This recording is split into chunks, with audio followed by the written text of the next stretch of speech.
High, আমি SG sir, এসজিএসসিসি থেকে ১৬ এবং ১৭ই জানুয়ারি সারা রাজ্য জুড়েই পালিত হয়েছিল ফুড এসআই উৎসব। উৎসবই বললাম, তার কারণটা খুব পরিষ্কার যে আমরা দেখেছিলাম পরীক্ষা নাকি প্রহসন, সেটা একটা খুব বড় প্রশ্ন হয়ে দাঁড়িয়েছিল সেই দিন। হোয়াটসঅ্যাপে বিভিন্ন মাধ্যমে সোশ্যাল মিডিয়ায় ঘুরে বেড়াচ্ছে প্রশ্ন, কখনো উত্তর। সোশ্যাল মিডিয়ায় অজস্র ট্রোলিং হয়েছে এই নিয়ে, আন্দোলন হয়েছে, উপর মহল থেকে দেখার আশ্বাস দেওয়া হয়েছে। তার সাথে সাথে আমরা এটাও দেখেছি অ্যান্সার কি পাবলিশ করে দেওয়া হয়েছে।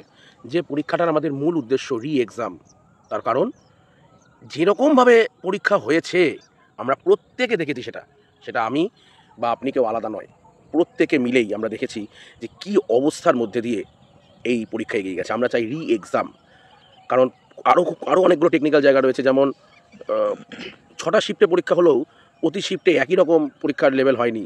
যেখানে নর্মালাইজেশনের মতো সিস্টেম পিএসসি ইনক্লুডই করেনি, সেখানে এই ধরনের পরীক্ষা সিস্টেম অত্যন্ত বাজে। আমরা বারবারই বলেছি অনলাইনে এক্সাম করতে হবে এবং রি এক্সাম চাই। তো এই রি এক্সামের জন্য ইতিমধ্যেই বেশ কিছু ছাত্রছাত্রীরা উদ্যোগী হয়ে একটি কেস করা হয়েছে। তোমরা প্রত্যেকেই জানো যে বিচারপতি রাধাশেখর মান্থারের এজলাসে সেই কেস কিন্তু উঠেছে, এবং সেই কেসের জন্য, সেই কেস চলতে গেলে, দেখো কেস তো এমনি চলতে পারে না, তার জন্য একটা বিরাট ফান্ডিং প্রয়োজন। তোমরা বুঝতেই পারছো যে একটা বড় সিচুয়েশনকে নিয়ে আমরা লড়াই করতে চলেছি।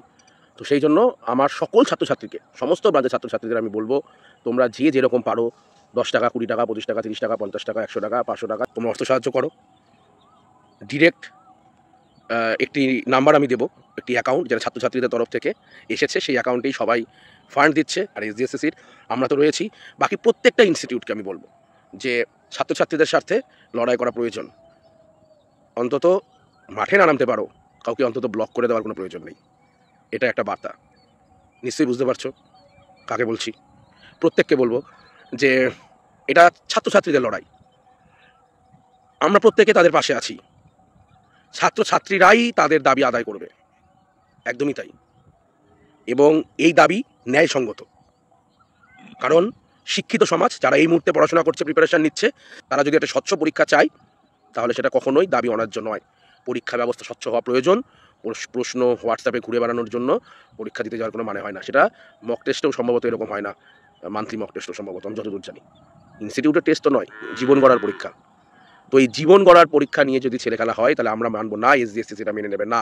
ছাত্রছাত্রীদের স্বার্থে আমরা এগিয়ে এসেছি, আগেও এসেছি, আগামী দিনেও আসবো। এবং ছাত্রছাত্রীদের নিজেদের এগিয়ে আসতে হবে, বাড়িতে বসে থাকলে হবে না ভাই। তুমি যদি নিজে মাঠে নেমে মামলার জন্য আসতে না পারো, তুমি যদি মামলাকে সমর্থন করো যে না, রি এক্সাম হওয়ার প্রয়োজন আছে, এসজিএসসিও মনে করছে প্রয়োজন আছে, তোমরাও যারা মনে করছো প্রয়োজন আছে, তারা অন্তত বাড়িতে বসে হলেও 5 টাকা, 10 টাকা, 20 টাকা, 50 টাকা, 100 টাকা, যে যেরকম পারছো অর্থ সাহায্য করো। কারণ মামলা লড়তে হবে, লড়াই করেই জয় ছিনিয়ে নিয়ে আসতে হবে, এবং রি এক্সাম ছিনিয়ে নিয়ে আসতে হবে। আমরা আছি, এবং তোমাদেরকেও এগিয়ে আসতে হবে ভাই। দিনের শেষে জয় শেষ কথা বলবে। দেখা হবে আগামী ভিডিওতে।